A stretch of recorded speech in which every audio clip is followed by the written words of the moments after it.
Welcome. Today we're going to talk about how to inspect a Liferaft installation.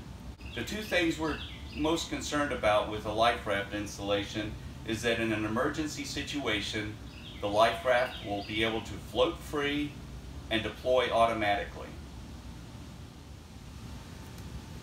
The function of a hydrostatic release is to release the harness and so the Liferaft can float free of the vessel. Once the Liferaft floats free of the vessel, it is still secured to the vessel by way of a painter. The purpose of the painter is to provide enough tension to pull the lanyard that inflates the Liferaft.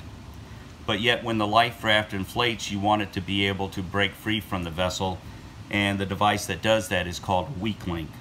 So after you inspect the hydrostatic release, you want to be able to inspect the weak link to ensure that it is secured to the vessel and not to the hydrostatic release or some other part. So in this case, if you look, you can see that this red line passes around the eyelet here and is secured to the vessel.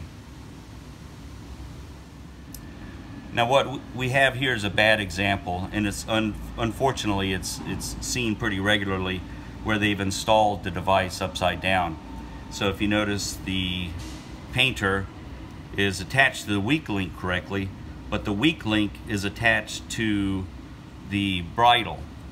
And so what will happen when the hydrostatic release actuates, this line floats free and the Liferaft and the painter drift off and never inflate.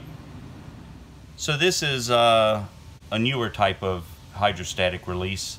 It's combined with the weak link, and it makes it pretty simple to install. It tells you right away this is what attaches to the vessel. This is where the painter line goes through.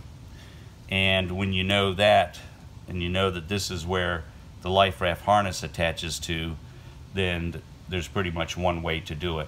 So it makes it a lot easier for vessel crews to install these things correctly.